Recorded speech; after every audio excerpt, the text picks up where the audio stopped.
A continuación, 1000 hojas.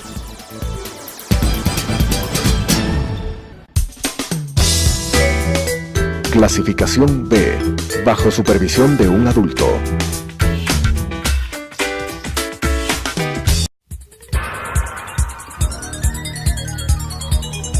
Las opiniones vertidas en este espacio por la producción y dirección del programa son de exclusiva responsabilidad de sus autores y de quienes intervienen en ellos.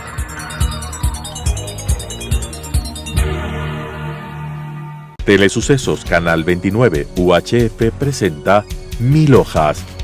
Extraer la verdad, preservar la memoria y exigir la rendición de cuentas con la conducción de Cristian Zurita, Catherine Erazo y Marta Roldós. 1000 hojas. Amigos televidentes, muy buenas noches. Sean bienvenidos a este espacio de 1000 hojas en las pantallas de Telesucesos. Hoy, como todos los martes, les invitamos a participar en un diálogo que a veces puede o no ser profundo, pero siempre interesante para conocer temas de trascendencia nacional. Marta, buenas noches. Buenas noches querida audiencia. Este programa es un poco especial porque queremos recordar a los tres compañeros del comercio, porque por ellos, por Javier, por Paul, por Efraín, nadie se cansa. Y cuando pienso en ellos y cuando pienso en todos los periodistas de investigación del Ecuador, me viene a la mente una frase que dijo Winston Churchill, que refiriéndose a los pilotos de la Real Fuerza Aérea Inglesa, esos que iban en incursiones al territorio nazi, que destruían los lugares donde se fabricaban las bombas y que muchas veces perdían su vida en ese enorme y titánico esfuerzo. No regresaban. Y no iban a regresar. Muchos de ellos iban sabiendo que probablemente no iban a regresar. Y lo que decía Churchill era, jamás en la historia de las disputas humanas, de las contiendas humanas, tantos habían debido tanto a tan pocos. Y creo que en el Ecuador, en este Ecuador de la megacorrupción, en este Ecuador atrapado en las redes del narcotráfico, sobre estos periodistas, sobre estos compañeros del comercio, como sobre otros periodistas de investigación, hay que decir, jamás los ecuatorianos habíamos debido tanto a tan pocos. Justamente hace pocos días, el jueves pasado, se cumplieron 6 meses del secuestro de los periodistas de Diario El Comercio. Sobre esto hay una historia que contar. Entendemos que en primera instancia, sobre todo la Fiscalía de Colombia, ha establecido como una línea de tiempo de los hechos muy particularizada. Tiene detalles de cómo sucedieron los hechos. La Fiscalía ecuatoriana no se ha quedado atrás, tiene información valiosa de cómo sucedieron y se dieron parte de los hechos, cómo es que fueron efectivamente secuestrados. Es decir, existe una secuencialidad, una línea de tiempo de los hechos antes y después del secuestro, en el secuestro y después de los trágicos sucesos que aparentemente se habrían desencadenado el 11 de abril pasado. Pero lo que se desconoce absolutamente, tanto en Colombia como en Ecuador, son las motivaciones, las razones por las cuales los periodistas fueron asesinados. Recordarás, Marta, hace algunos meses ya tuvimos la oportunidad de compartir aquí espacio con un catedrático colombiano que conocía muy bien los condicionamientos que existen en ese sector de Colombia, en todo el departamento de Tumaco, y él todavía no lograba entender las razones por las cuales un grupo se expone nacional e internacionalmente secuestrando a un grupo de periodistas. O sea, dice exactamente qué es lo que sucedió, qué rompió este statu quo que antes no se había dado. O sea, y no se lograba entender, y tal vez a la luz de los meses, pues es como un poco las hipótesis que nos hemos ido planteando, es como que se van esclareciendo. Ahora, son hipótesis, ¿no? Pero creo que hay que empezarlas a plantear. Claro, y esas hipótesis, para poder cuadrar o para poder saber, quizá estemos perdiendo estos días la ficha del rompecabezas que hace falta, que era Guacho. Se dice y no sabemos qué pasó después. Hace también pocos días nos dijeron que en Colombia había habido un tiroteo con las fuerzas del orden colombianas, que Guacho había recibido 2 disparos en la espalda y después silencio. No sabemos más qué sucedió con Guacho, no sabemos si Guacho va a ser, si ya falleció o podrá ser recuperado con vida, pero tanto los familiares de los desaparecidos compañeros del diario El Comercio, como muchos analistas en el Ecuador, y yo creo que también en Colombia, reclaman que ojalá Guacho pudiera aparecer con vida, para que termine de completar las piezas de este rompecabezas que no entendemos. Yo no sé si tú recuerdas, Cristian, que cuando recién se dio el secuestro, antes del asesinato de ellos, habían todos los rumores de que Guacho estaría enojado porque habría un dinero que él había dado a alguien a cambio de protección, a alguien que pertenezca a las fuerzas del orden ecuatorianas, a cambio de protección, y que no lo había recibido, o de algún dinero faltante, perdido. Se hablaba mucho de eso. En ese momento parecía que simplemente era un rumor más, pero cuando hace pocos días son juzgados con una enorme celeridad y además luego condenados con una pena muy leve, miembros de la Marina ecuatoriana que estuvieron involucrados en dar pasaje seguro a el tráfico de drogas desde Esmeraldas hasta la provincia del Guayas, uno empieza a pensar que habría de cierto en esas versiones de que el disparador de todos los sucesos que le costó la vida a los periodistas ecuatorianos haya sido precisamente la relación que Guacho tenía con importantes figuras de la fuerza pública, ya sea policial o militar ecuatoriana.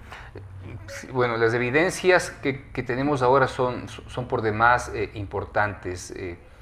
Conocemos ya por información que es pública los vuelos realizados por la aeronave de control de los Estados Unidos, la cantidad de droga que cayó en 4 días, es decir, cayó prácticamente 1 tonelada diaria.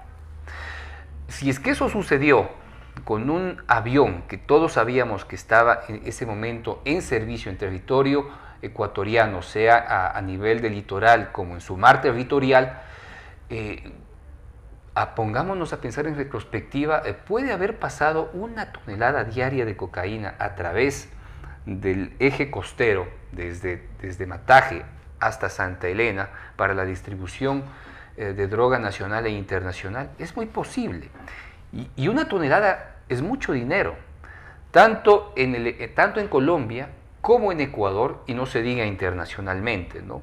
Dicen los expertos que es mucho más creíble valorar esa mercancía en el país donde se la retiene y no hacer una proyección a lo que habría costado. Claro, en su destino. En su destino. Hay que valorarla aquí. 1 tonelada diaria. ¿Quiénes nomás estaban involucrados? Se conoce que desde mucho antes del secuestro, obviamente, mucho antes de que estos sucesos pasen, las tropas de la Armada, de la Marina, prácticamente no hacían ningún tipo de control en San Lorenzo. No se diga la policía, que tuvo por mucho tiempo un mismo jefe provincial que nunca dio razón de lo que sucedía en esos periodos. Entonces, es de pensar de que efectivamente mucha gente, sea del sector oficial, me refiero a gobiernos autónomos descentralizados como municipios, fuerzas armadas a nivel de marina, ejército y policía, que deben estar directamente involucradas. El último caso importante que se detalló con respecto al tema del narcotráfico en Esmeraldas es el caso Resurgir. Y en Resurgir estaban involucrados personas ligadas directamente a Palacio y ligadas directamente al presidente de la República de ese entonces, Rafael Correa, como fue su asesor directo, se me va el nombre. Francisco de la Torre. Francisco Latorre, sí. O Mario Latorre. Mario Latorre. Mario Latorre. Mario Francisco Latorre, es el hermano de Francisco, porque Francisco era el amigo histórico del presidente Claro, Rafael Correa. el que lo acompaña. Y Mario, claro. El 30S, el que lo ayuda, sobre la persona que Rafael a propósito, Correa, justamente que estamos a propósito del este 30S, tema, sí. la persona sobre la que se apoya Rafael Correa para salir, el principal apoyo, el único apoyo que tuvo, digamos así, real, físico, tangible, el 30S, Rafael Correa, fue su amigo Francisco Latorre. Y el hermano de Francisco, también asesor de Rafael Correa, es una de las personas que aparecía como involucrado, luego lo fueron viendo cómo lo sacaban del tema en el operativo Resurgir de droga en Esmeraldas, como tú mencionas. Exactamente, entonces él nunca participó del proceso, a pesar de que fue varias veces nombrado por importantes personajes. Entonces, mira que en el último caso que estamos hablando, el año 2014, que se conoció este tema, a lo que sucede actualmente, lo que fueron a descubrir y los sucesos acaecidos con la muerte, pues es obvio pensar que de por medio existían importantes militares, policías y funcionarios ligados al narcotráfico que entraron en conflicto por Huacho porque se perdió un dinero. O sea, no es un tema descabellado, no es absurdo pensar, es un tema muy bien apalancado en hechos que los estamos observando el día de hoy. Además, no olvidemos algo. Los periodistas no fueron allí en vano o a la aventura, como decía alguna gente, a mi juicio, de una manera inconsciente y sin conocer qué significa ser periodista. Los periodistas fueron por el ataque al cuartel policial en San Lorenzo, que ya había costado vidas de servidores públicos ecuatorianos, que ya había costado la vida, habían muertos ya policías, habían muertos marinos, justamente en un momento dado que hubo un cambio de mando ahí, cuando se cambió, digamos, el status quo, cuando cambió el gobierno, cuando hubo nuevos ministros del Interior, cuando empezó a cambiar el status quo, en San Lorenzo se desata el infierno.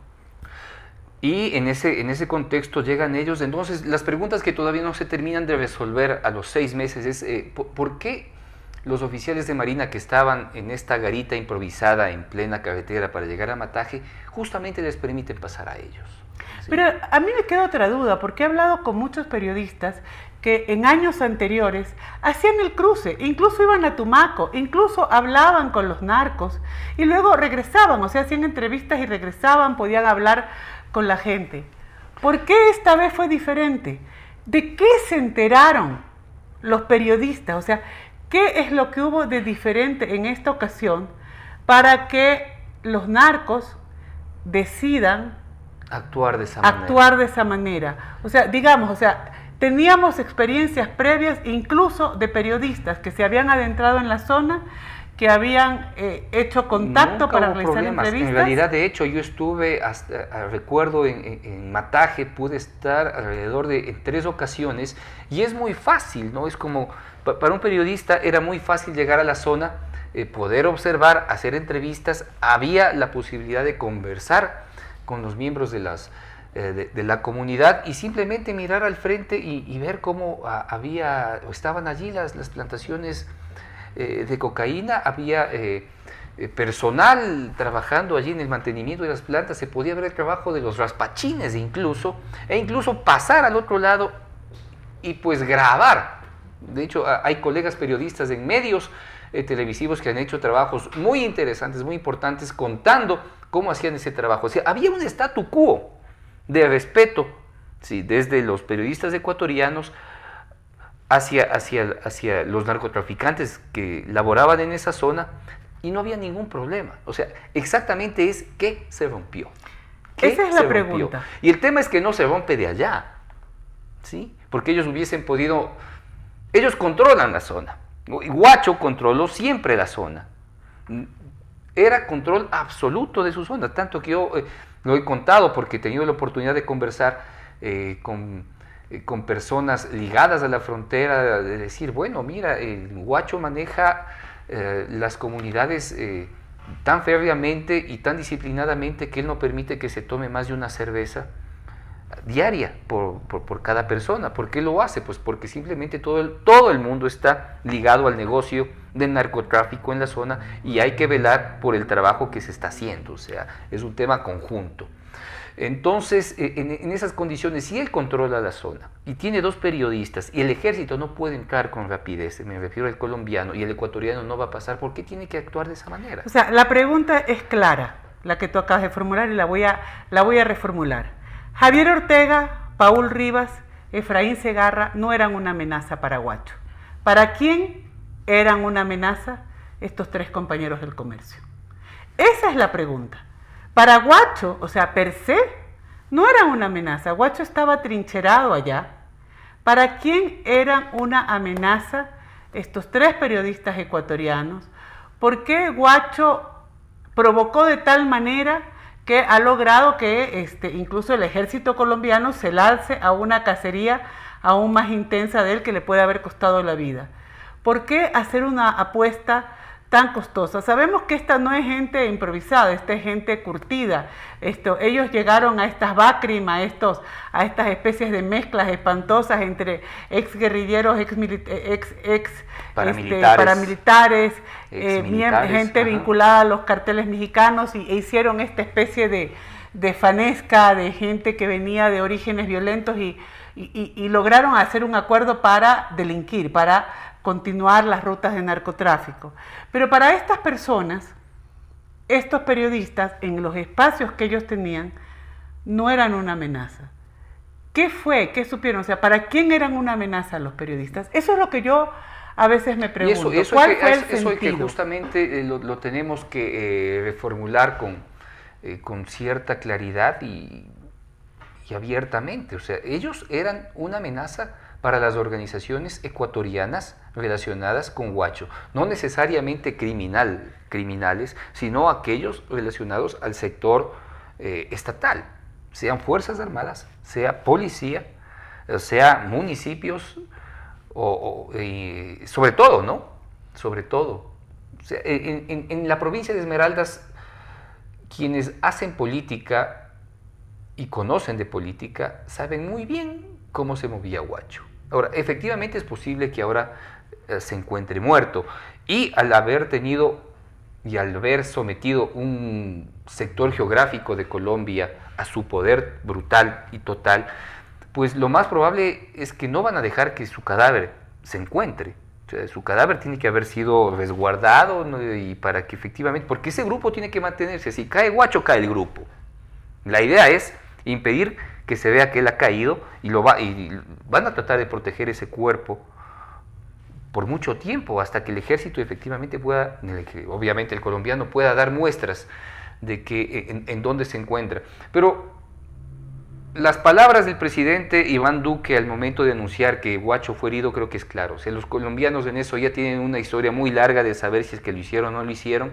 Mucho más un presidente entrante no va a cometer el error de una equivocación de un tema así tan delicado, porque ellos también perdieron personas y funcionarios de la fiscalía a manos del grupo armado de Guacho, en decir que efectivamente fue herido y que ahora está vivo. En realidad, lo más probable es que Guacho esté muerto, y la estructura se va a ir desarmando a medida que no puedan encontrar un líder que logre sustentar lo poco que queda de ese grupo, pequeño pero brutal. A mí me preocupa otra cosa también, y me preocupa la situación de los familiares de los compañeros del comercio, porque hemos conocido muchas quejas y protestas de ellos de que no se les está dando acceso a la información. ¿Tú tienes alguna noticia más de qué es lo que está pasando en ese tema? La familia no ha tenido posibilidad de sentarse a llorar y padecer el dolor que significa perder tan brutalmente a sus seres queridos. Ellos han tenido que avanzar rápidamente conforme el Estado ha ido tratando de armar este cruel rompecabezas, y pues todos como sociedades como que si nos hubiésemos fijado en la brutalidad y el horrendo crimen que se cometieron con ellos. Lo que estamos perdiendo de vista es el enorme acto deshumanizado que ellos enfrentan cuando piden información en la fiscalía y estos les van negando. Hay de por medio quien está a cargo del caso, se me va nuevamente el nombre de este fiscal, pero cada vez que la familia hace un pedido, pues no les dan una respuesta inmediata y no les dan el camino abreviado y eficiente que ellos necesitan conocer, ¿no? Pues es como ellos necesitan en verdad acceso a la justicia y la fiscalía no les está brindando ese espacio. Y claro, la fiscalía tendrá 2 años para resolver esto, pero en 2 años no esperemos que esto se solucione. Bueno, se supone que normalmente las investigaciones previas son reservadas, pero también se supone que la reserva es como para la sociedad en general, pero se les da información a las partes, no sé si en este caso ellos ya aparecen como partes procesales, pero se les da información a las partes. Por supuesto, cuando ellas piden que se ejecute algún tipo de investigación o de acción que tenga que enfrentar la Fiscalía, la respuesta es en su debido momento, en su debido momento, en su debido momento. Entonces lo que ellos están es en una vía de sacrificio, de búsqueda de la verdad, frente a un grupo que efectivamente no está a la altura de las circunstancias y de las condiciones para enfrentar aparentemente este caso. Entonces ellos también están viviendo, a más del dolor de haber perdido, ¿sí? Tienen que enfrentar al Estado con todas sus ineficiencias que se manifiestan claramente en la investigación fiscal. Mira, ahora que tú dices el debido momento, otro de los hitos de la semana que concluyó fue justamente que el domingo cayó 30 de septiembre. Y a los 8 años de esa revuelta policial, que luego terminó costando tantos muertos, parece que recién después de 8 años llegó el debido momento. Entonces uno dice, ¿cuál es el debido momento? Recién después de 8 años estamos enterándonos de situaciones que se dieron el 30 de septiembre. Para la familia de Froilán Jiménez, el debido momento llegó recién después de 8 años. Entonces uno pregunta, si la familia de Froilán Jiménez tuvo que esperar 8 años para que llegue su debido momento, según la justicia ecuatoriana, ¿cuánto tendrán que esperar las familias de Javier Ortega, Paul Rivas y Efraín Segarra? El crimen ha sido cometido en el periodo del presidente Lenín Moreno. Es quien debería ser el más interesado en que esto se descubra y se juzgue. Contrariamente a lo que sucedió con el 30S, el más interesado en encubrirlo todo fue Rafael Correa y su grupo. Ahora, yo creo que el presidente Lenín Moreno no es de esa práctica, pero debajo hay un mundo poco visible del sector público que directamente está involucrado en las mafias organizadas. Y eso es lo que hay que tratar de descubrir con esta investigación. Por eso es que no solo nos sirve conocer cómo se dieron los hechos y quiénes directamente intervinieron, quiénes llevaron o ajustaron de cada una de las manos a los miembros del grupo de Diario El Comercio y luego los ejecutó, sino las razones por las cuales les hicieron. Es el tema central, más allá de lo que se pueda o no se pueda conocer en este momento por la investigación fiscal. ¿Cuál es el momento de ellos? Pues no tenemos otro que este. Y han habido momentos similares en el país. Otro símil que podemos poner es el caso del general Jorge Gabela. Recién ahora es el momento de conocer la verdad. Recién ahora, ¿sí? Esperemos que para la situación de nuestros colegas no tengamos que esperar más de 2 años, sino que al menos hasta el fin del 2018 podamos tener una lectura de cómo se han dado no solo los acontecimientos, sino las razones por las cuales ellos fueron cruelmente asesinados, posiblemente el 11 de abril. Unos dicen que tal vez ya fueron el 7 de abril asesinados. Bueno, miren, desde Mil Hojas TV, desde Fundación Mil Hojas, nosotros queremos extender nuestra más profunda solidaridad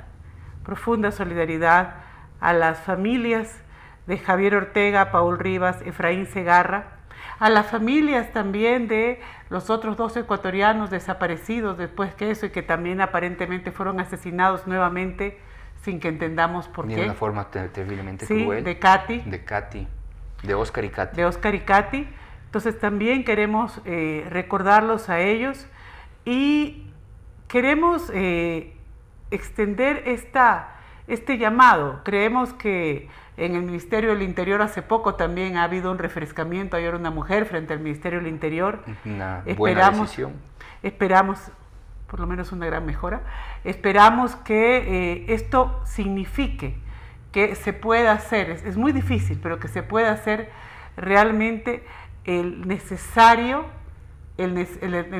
depuramiento de las fuerzas del orden en el Ecuador. Amigos televidentes, ha sido un gusto compartir con ustedes este espacio y pues esperamos contar con ayuda de todos ustedes, con su presencia el próximo martes. Buenas noches, muchas gracias.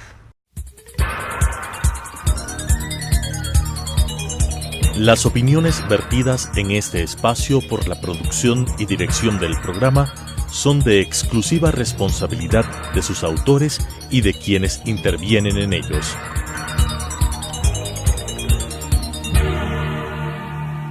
Telesucesos Canal 29 UHF presentó 1000 hojas. Extraer la verdad, preservar la memoria y exigir la rendición de cuentas con la conducción de Cristian Zurita, Caterina Erazo y Marta Roldós. 1000 hojas.